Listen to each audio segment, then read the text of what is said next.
Y todo eso también sería bueno. Tomemos un café y terminemos esto. En eso están Alberto Fernández y Javier Milei. Enseguida, a partir de las 8:30. Exacto, en Olivos, iniciando la transición. Bueno, vamos a charlar un poquito con Pablo Stefanoni, es doctor en historia y ha escrito un libro que se vuelve cada vez más actual, ¿no? Y más revelador de este momento, que se llama La rebeldía se volvió de derecha, ¿no? La idea de que finalmente, de hecho, ayer hablaba Mauricio Macri en televisión, decía los jóvenes revolucionarios que son los que empujaron a Milei a la presidencia. Pablo, ¿cómo estás? Buen día. Hola María, buen día, ¿cómo estás? Estamos escuchando a un Javier Milei en estas últimas horas, por lo menos en lo que yo veo, creo leer, más parecido a un revival del menemismo de los años 90 que el libertario tan extravagante que hizo la campaña electoral. No sabemos cómo va a gobernar finalmente. Sí, es que yo creo que lo que hablaban antes de extravagancia es así. Creo que estas derechas más trampistas, y pasó con Trump en Estados Unidos, gente que era muy marginal llegó a tener cargos muy importantes, ¿no? Gente como Venegas Lynch, hasta ahora eran gente que marginales incluso en el marco de la academia o la discusión económica, que de pronto se vuelven figuras relevantes, ¿no? Son derechas que ganan en contextos muy particulares, con sociedades que tampoco es que compraron todo ese discurso. En el caso de Milei, un libertarianismo norteamericano que en Estados Unidos es súper marginal. Entonces, cuando se aterriza eso, es probable que este Milei rebelde aterrice en una especie de neomenemismo o macrismo radicalizado. Pero en todo caso, lo interesante es esta paradoja o fenómeno de que esto permite a una especie de corriente más macrista hacer cosas que no hubiera podido, que no intentó hacer en su momento, ¿no? Entonces habilita un cierto espacio que a la vez es muy incierto, ¿no? Entonces yo no sé, esto puede terminar de muchas maneras, pero también puede terminar como en Estados Unidos, ese pueblo que tomaron los libertarios para gestionarlo y terminaron invadidos por los osos porque nadie sacaba la basura, nadie recogía la basura, ¿no? Entonces todo puede pasar porque es una especie de utopía que se trata de trasladar a políticas públicas y eso no es fácil. Quizás termine como una especie de macrismo 2.0, ¿no? Claro, hay que ver, ¿no? Si logran causar y cumplir, como decís, ¿no? Por ahí el sueño de Macri, que finalmente empezó con el gradualismo y terminó arrepentido de eso y mucho más. Claro, cuando él llegó no era el tiempo de reivindicar los 90, ¿no? Entonces Macri se hacía mucho el distraído, porque él se intentó despegarse, Mauricio Macri, de lo que arrastraba de la fiesta de los 90, ¿no? El neoliberalismo, la política comercial abierta, ¿no? ¿Qué? Él ayer anoche se escudaba diciendo que él no tuvo mandato económico, sino que tenía mandato, como una especie de mandato ético de la sociedad para terminar con el kirchnerismo, que el mandato con el que lo eligieron presidente no era el mandato que tiene hoy Milei, ¿no? Ahora, si uno mira los Bolsonaros y los Trump, ¿qué de lo que llevan de extravagancia logran finalmente o empujan realmente como agenda? Bueno, creo que sí, comparado con los 90, creo que de todos modos el mundo es muy distinto y todo ese optimismo en la globalización que había en los 90 hoy no existe y el mundo está mucho más replegado y por eso Milei mismo no tiene una idea realmente clara de qué va a hacer con el mundo, ¿no? El macrismo decía vamos a volver al mundo, ahora ¿a qué mundo volvemos, no? Es verdad, es verdad. Ayer lo que pasó dijo que va a ir a Israel y a Estados Unidos antes de asumir la presidencia, que son sus dos países que él ha señalado como aliados.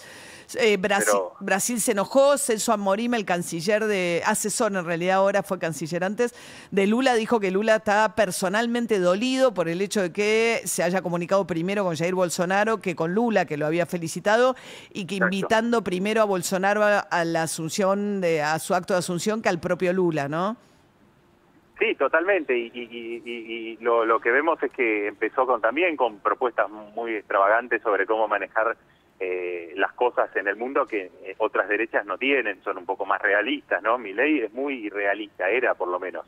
Hay que ver cómo aterriza, pero las experiencias de Trump y Bolsonaro, de hecho, fueron dos presidentes que no fueron reelegidos y que terminaron gobernando en oposición a una gran parte del Estado, ¿no? O sea, del Estado profundo, del Estado que sea, pero del Estado.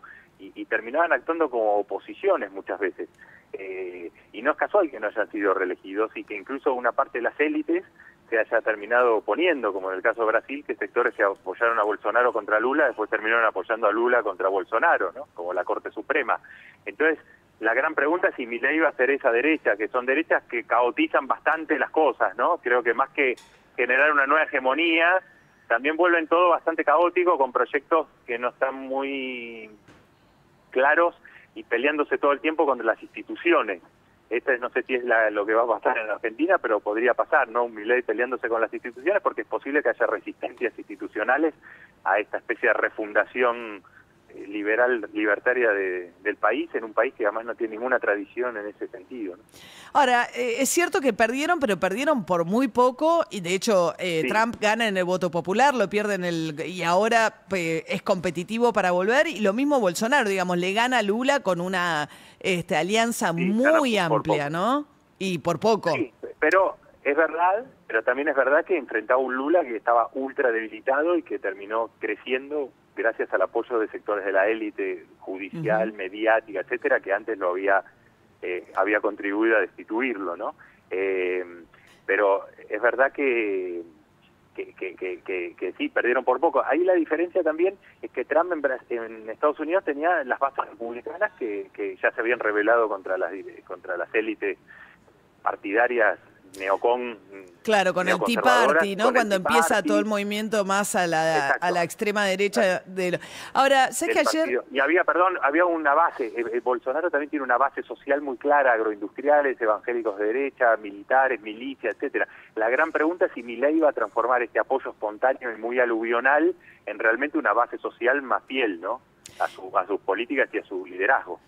De eso hablaba ayer Macri y la convocatoria de Macri, que evidentemente está cumpliendo un rol muy relevante en términos de muchas maneras en este armado político de Sí. Milei, pero hablaba de movilizar a los jóvenes. Macri insiste una y otra vez con que la base electoral de Milei son los jóvenes y decía, bueno, en todo caso van a ser esos jóvenes los que tengan que salir a la calle si enfrentara resistencias la agenda de Milei, sobre todo en movimientos sociales y sindicatos.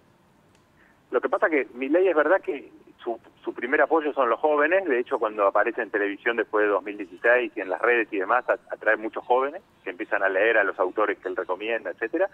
Pero también es verdad que en su armado político las candidaturas no eran de esos jóvenes, ¿no? Cuando tuvo que elegir en las provincias no puso a los jóvenes libertarios, agarró a los Bussi, agarró llave en mano a través de Carlos Kikuchi, su operador, y su hermana, grupos que ya existían, ex políticos más politiqueros tradicionales que se habían quedado sin partido, ¿no? Entonces, Milei no es que le dio un gran espacio en el armado político a esos jóvenes, y de hecho en las figuras que están apareciendo no es que pone como ministros a gente que viene gente de 20, 25 o 30 años nuevos. O sea, ahí hay una paradoja también, que esos jóvenes son su base, el Partido Libertario y toda esa movida, pero cuando tiene que hacer política dura la hace con los ex-menemistas, ex-macristas, Bussis, etcétera, ¿no? No es Hay con que esos ver. jóvenes que lo hacen. Sí, el que parece una figura importante es Caputo, que es pariente de los Caputos cercano a Macri, pero no es, Sí. digamos, amigo, pero parece que es el gran comunicador, una especie de Marcos Peña que tiene como, Sí. ¿no? Santiago Caputo se llama, que me parece que vamos a escuchar ese nombre bastante. Sí, que lo nombró y que sí, y que Sí, creo porque que es el único combinó que eso con- nombró, ¿no? Claro, porque él tuvo, Sí, fue claro, ¿no? La hermana lo presenta como presidente electo y no Victoria Villarruel, lo hace con la hermana, le agradece a Karina, menciona solamente a Santiago Caputo y menciona después a Mauricio Macri y a Patricia Bullrich, las únicas 4 personas que menciona Milei en su discurso como primer discurso de presidente electo, ¿no? Sí, tiene Caputo, sí, yo creo que ahí es una figura que apareció y que no estaba tanto en el radar, y después, bueno, está así, es el entorno, ¿no? Su hermana que no tiene ninguna trayectoria política, y bueno, veremos qué hace la vicepresidenta también, que viene de otra derecha, ¿no? Sí. Que la derecha de Villarruel no tiene nada que ver con esta derecha libertaria, sino es una derecha, como dicen en España, más rancia, ¿no? Una derecha más, además, con los valores católicos, ¿no? La cuestión de la defensa de lo militar, el pañuelo celeste, Exacto. ahí hay una agenda mucho más tradicional conservadora de ultraderecha, ¿no?